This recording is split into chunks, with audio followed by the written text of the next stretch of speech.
Ça y est, on est arrivé au moment où on a joué notre premier spectacle, Love Letters, à l'Institut français de Saint-Pétersbourg. On n'a pas pu filmer le spectacle, mais par contre, on a eu une rencontre qui a eu lieu juste avant avec le public où on a parlé à bâton rompu de voyage, d'école à la maison et évidemment de notre projet de spectacle. Mais aussi de l'état d'esprit dans lequel on était, de celui des enfants et du nôtre. Pour moi, le déclencheur de l'envie de voyage, j'ai vraiment jamais, mais jeune, pas du tout été attirée par le voyage. Jusqu'à ce que je sois enceinte de ce grand garçon. Et l'idée, et ensuite du deuxième, mais l'idée de la famille pour moi, et de ce que j'avais envie de transmettre à nos enfants, à des enfants, c'était l'ouverture justement au monde, de découvrir différentes cultures, différents modes de vie, différentes façons d'appréhender les choses. Быть открытым миру и познать новую культуру, новых людей, новые традиции. И, конечно же, все изменилось, и мой подход к путешествию тоже изменился. Et il y a à peu près 2 ans, on a... Alors, c'est ces petits moments comme ça de virage important, puisqu'on passait la soirée avec des amis qui ont 2 enfants du même âge, qui nous ont dit on part l'été prochain pour un grand voyage, parce que c'est le dernier qu'on fera avec notre grande fille, parce qu'après elle aura plus envie de partir avec nous. Et comme elle avait le même âge que Merlin et sa sœur le même âge que Arsène, je me suis dit mais alors en fait c'est maintenant. Nous sommes les 2 comédiens et qu'on avait ce spectacle qu'on va jouer ce soir et puis un autre qu'on joue demain. Normalement, on les a joués toujours dans des théâtres classiques, entre guillemets, et on les a adaptés pour pouvoir les jouer dans des lieux très différents et puis pouvoir comme ça se transporter avec notre métier. Главный вопрос был, как это осуществить, и мы решили, что мы должны продолжать заниматься тем, что мы делаем. S'il n'y a pas de questions, je crois savoir, en fait, en plus de spectacles, vous avez aussi d'autres types de projets.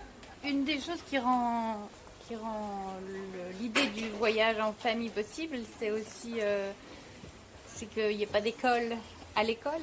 И, может быть, Мерлан, если он захочет, поделиться своими впечатлениями. Parce que c'est le paradis. C'est pas quelque chose qu'on fait maintenant pour le voyage, mais depuis 7 ans, on fait l'école à la maison. Надо уточнить, что наши дети находятся на домашнем обучении с 7 лет. И on a chacun reçu plusieurs cahiers pour les matières différentes. Nous, il y a maths, français, anglais et chinois. le riz. Lui, il a commencé le russe. Мы получили несколько учебников по разным предметам: математика, французский, английский, китайский. Avec ces cahiers, on a reçu des feuilles pour les devoirs. On doit travailler pour comprendre ce qu'on va faire dans le devoir. Et quand on a compris, on peut commencer la feuille de devoir pour ensuite l'envoyer à des professeurs qui vont la corriger.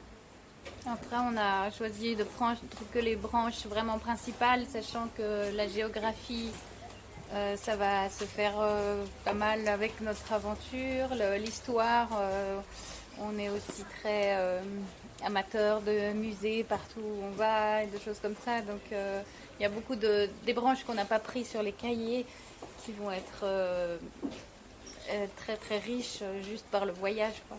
On a préparé un spectacle, les 4, de rue, un spectacle de clown.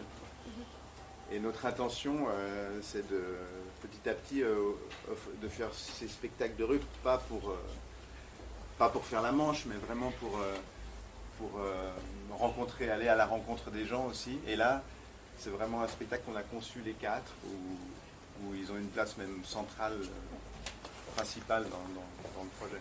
J'avais une question pour les enfants. Il y a quand même des moments difficiles, des aspects difficiles du voyage. Donc, qu'est-ce qui est difficile pour eux? У меня вопрос к детям. Во время путешествия, конечно, вы сталкиваетесь с какими-то трудными ситуациями. Вот конкретно для вас, что они представляют? Nous, c'est surtout parce qu'on ne voit plus trop nos amis alors qu'avant on les voyait à chaque fois qu'ils sortaient de l'école, puisqu'on vit dans une coopérative. Du coup, là, tous nos amis, ils sortent dès qu'ils ont fini de manger, ils sortent et on va jouer dehors. Et tant que depuis le voyage, on se téléphone un peu assez souvent, mais ça reste qu'on ne se voit plus trop. Et c'est surtout ça qui nous dérange. Oui, non, moi c'est pareil. C'est mes amis qui me manquent, le groupe d'amis avec qui je suis très très souvent. C'est ça qui est le plus dur.